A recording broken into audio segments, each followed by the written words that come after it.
নমস্কার বন্ধুরাকে আমি প্রথমেই একটা কথা জানতে চাইব, তো আপনারা সত্যি করে বলবেন। এই যে সরস্বতী পূজা সামনে চলে আসছে, এই জন্য আমাদের পাড়া গ্রামের কিছু অশিক্ষিত মানুষ, যাদের পরিবারে ছোট ছোট 5-6 বছরের বাচ্চারা রয়েছে, তারাকে তার মা এবং বাবা এরকম একটা বাঁশ দিয়ে হঠাৎ মোটর সাইকেল যে কোনো যানবাহন দেখলেই তার সামনে ওই বাঁশটা দিয়ে দাঁড়িয়ে যাচ্ছে। আচ্ছা বলো তো বন্ধু, এটা কি ঠিক হচ্ছে? ওই যে সামান্য 2 টাকা 5 টাকা পয়সার আশায় তার মা এবং বাবা রাস্তার মধ্যে ওই ছোট ছোট অবোধ শিশুরাকে বাঁশ দিয়ে রাস্তায় গাড়ি ঘোড়া ঘিরছে, অর্ডার দিয়ে দিচ্ছে। তাতে করে দেখুন বন্ধু, ভালো করে বুঝুন, কোনো মানুষ যখন পথ চলে কিছু বিশেষ কারণে চলে, হয় শ্বশুর বাড়ির খবর, নচেত নিজের অসুবিধা, তাছাড়া ঘরে হয়তো কোনো অশান্তি হয়েছে, সে অন্য মনস্কভাবে গাড়ি চালিয়ে যাচ্ছে। কেউ হয়তো ফোন করেছে এমার্জেন্সি, সেইভাবে সেইখানে পৌঁছাতে হবে। হঠাৎ এসে ওই 5-7 বছরের বাচ্চারা যদি সামনে একটা বাঁশ দিয়ে দেয়, যে কোনো সময় বন্ধু পূজার নামে, আনন্দর নামে একটা বিরাট কালবৈশাখী ঝড়ের মতো বিপদ চলে আসতে পারে। ঠিক না বন্ধু? সেই ছোট ছোট বাচ্চারা, যাদের কোনো জ্ঞান নেই, কখন বাঁশ দিয়ে ঘেরতে হবে, কখন কি করতে হবে, আর সেই অন্যমনস্ক যে গাড়ি চালাচ্ছে, হয়তো তার গায়ে লেগে যাবে, সেই বাচ্চাটার অবস্থা কিন্তু কঠিন হয়ে যাবে। এবং সেই বাচ্চাটাকেই বাঁচাতে গিয়ে যে হয়তো কোনো বিপদে কিংবা ডাক্তারখানায় কোনো তার একটা সঠিক জায়গায় পৌঁছাবে, সেই মানসিকতা নিয়ে যাচ্ছিল, তখন তারও হয়তো বিপদ হতে পারে। তাহলে বন্ধু আমি বলবো যে আমাদের সমাজের, পাড়া গ্রামের যে কোনো বলি, যে পূজা যদি করতে হবে, আমি সরস্বতী মায়ের নামে আমি অসংখ্য প্রণাম জানাচ্ছি, শতকোটি প্রণাম জানাচ্ছি। পূজা সকলেই করব, কিন্তু নিজের পয়সা, নিজেদের পারিবারিক পয়সা আদায় করে যেমন পারবে তেমনভাবে পূজা করলে মনে হয় এত বড় বিপদ থেকে রক্ষা পাবে। কারণ ওই সামান্য সরস্বতী পূজা করতে গিয়ে একটু একটু বড় ছেলেরা যারা আছে, তারা 15 দিন আগের থেকে রাস্তা ঘিরে জোর করে চাঁদা আদায় করে বলবে, আজ কত হলো রে? বলুক আজ 500 টাকা হয়েছে, যা তবে আজ একটা মাল নিয়ে আয়। ভাই পূজা করতে গিয়ে দেখবে তারা সন্ধ্যাবেলা দেখবে একটা মাল মদ নিয়ে একটু একটু করে ওই পূজাকে লক্ষ্য করে তারা মদ খেয়ে শেষ পর্যন্ত মা সরস্বতীর পূজা করতে গিয়ে মাতাল হয়ে দাঁড়াবে। তারপর তো আছেই বন্ধু, সেই মাতাকে যখন বিসর্জন করতে যাবে, তখন আগেকার যুগে ছিল সিদ্ধি, যাকে দুধ কলা পোস্তু দিয়ে খেলে তার শরীরে বল হতো, নাচ করতে বল গুলাতো, তাই না? কিন্তু এখন বন্ধু সেটা হয় না, হচ্ছে চুল্লু থেকে বিভিন্ন রকম রঙিন মদ খেয়ে তারা ওই রাত্রে ডিজে গানে ওই কী বলবো সমাজকে দূষিত করে তারা নাচা গানা করে। অনেকেই, আমার গ্রামের কথা বলি, ডিজে বক্স বাজিয়ে এক রোগী ঘুমন্ত অবস্থায় মারা গেছে, এরকম ঘটনা ঘটেছে। অনেক পাড়া গ্রামে মায়ের কোলে 2-1 বছরের ছোট শিশু রয়েছে, তাদের সেই ডিজের যে আওয়াজ, সে আওয়াজে তাদের শরীরে, মনে, মস্তিষ্কে, হাটে সমস্ত ক্ষত বিক্ষতর মতন হয়ে যায়, তারা তো বলতে পারে না। এমনকি দেখা গেছে গরু বাছুর, গায়ে গরু আছে, তারাও যন্ত্রণায় ছটফট করে বন্ধু। কিন্তু কোলের শিশু, ছোট ছোট বাচ্চারা তো মুখে বলতে পারছে না, কি করবে, ভয়ে তারা আতঙ্কিত হয়ে যাচ্ছে। তাদের শরীরে কত ক্ষতি হচ্ছে তারা কেউ বুঝতে পারছে না। আজ যারা সেই মা সরস্বতীকে বিসর্জন দিতে যেয়ে এইভাবে বিসর্জন করে নাচা গানা করে সকালে দেখবে কারো কপাল ফেটেছে, কারো নাক ছুলা হয়ে গেছে, কারো হাঁটু ছুলা হয়ে গেছে, কেউ হয়তো তার জীবনের হানিও হয়েছে, এমনও ঘটনা ঘটেছে। তাহলে বন্ধু, আমরা মা সরস্বতীর পূজা করব। মা সরস্বতীকে আমি হাজার হাজার শত কোটি প্রণাম জানাই, সবাই আমরা পূজা করব, তাই না? কিন্তু আমি বলবো ওইসব রাস্তা ঘিরে মানুষের এত বড় বিপদ ডেকে আনবে না। আমি সেই সব মা বাপকে বলবো, ভাই দাদা, তোমাদের বাড়িতে যদি ছোট ছোট বাচ্চা আছে, তোমরা ওই শিক্ষা দিচ্ছ কেন?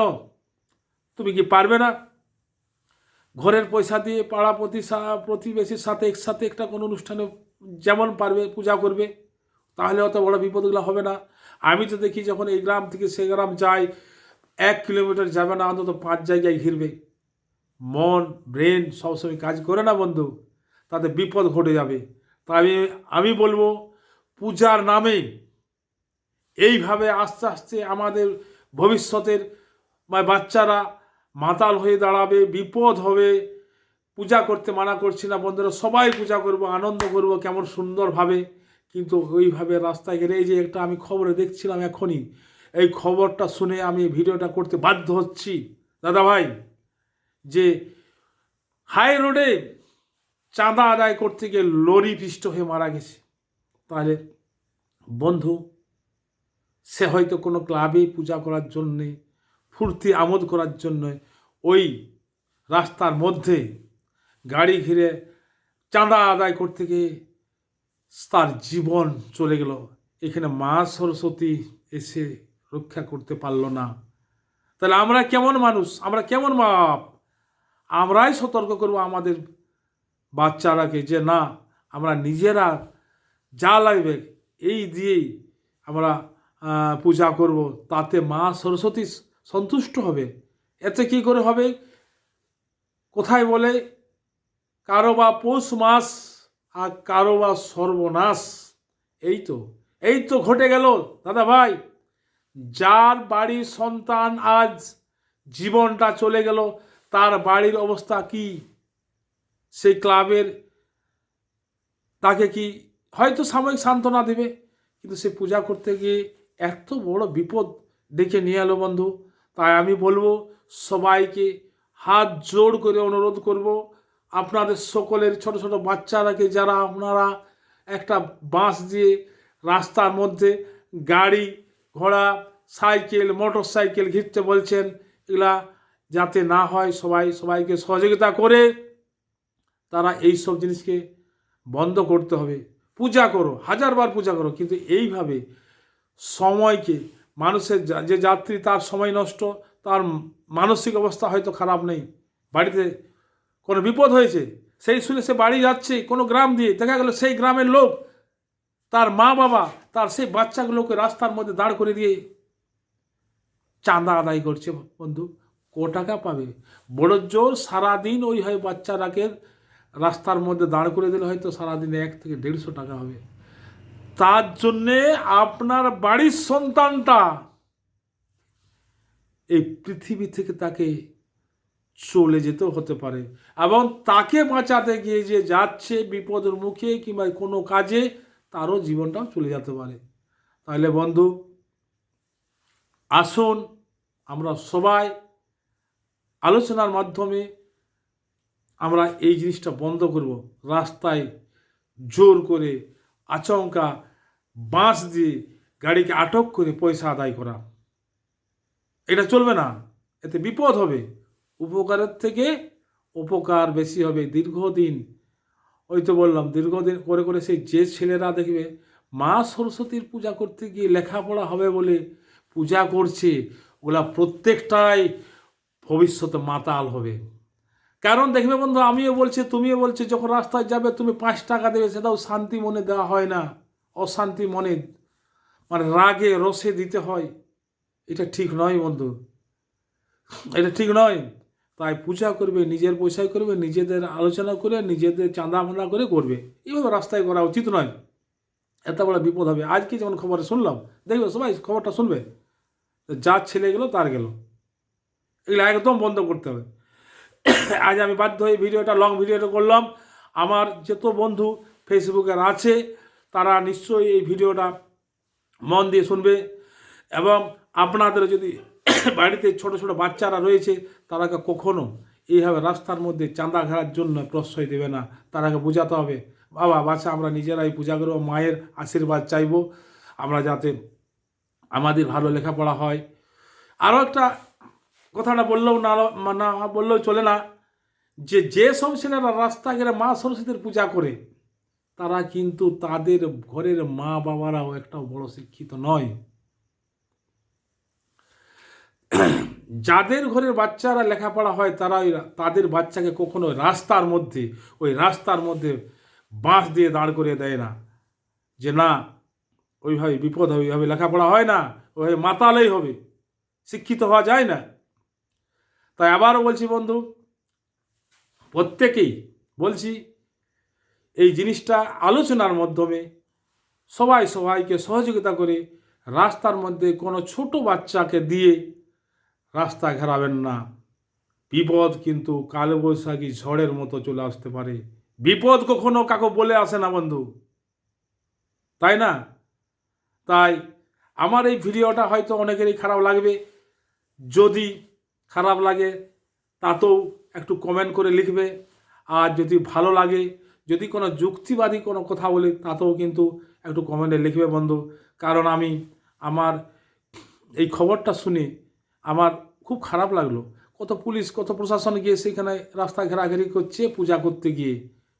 তাহলে তো একটা হাই রোড, সেই রোডে গাড়ির একটা গতিবেগ থাকে, সেই গতিবেগে যদি আচমকা গাড়ি ঘেরে ড্রাইভারের মন ঠিক সবসময় থাকবে না, তাহলে বিপদটা কার হলো? যারা ঘিরতে গেছিল তাদের কেন একজনের হলো? তাহলে এত বড় তার সর্বনাশ হয়ে গেল। সেইটা শুনে, সেই খবর শুনে আজ আমি সব আমার ফেসবুকের বন্ধুদের আমি মানে একটা বার্তা দিয়ে গেলাম। যদি ভালো লাগে নিশ্চয়ই আমার কথাটাই সবাই অন্তত সাপোর্ট করবে। যাক, শুভ রাত্রি বন্ধুরা। সবাইকে আমার আবার প্রণাম জানিয়ে আমার এই বক্তব্যটা শেষ করলাম। আমরা সবাই সরস্বতী পূজা করব, মা সরস্বতীর পূজা করব, আনন্দ করব, কিন্তু ওইভাবে নয় যেভাবে করতে গেলে কোনো সন্তানের জীবন চলে যাবে, যেতে পারে, যাচ্ছে, গেল। ঠিক আছে বন্ধু, যদি ভিডিওটা আমার ভালো লাগে অতি অবশ্যই কমেন্ট করবেন। ঠিক আছে।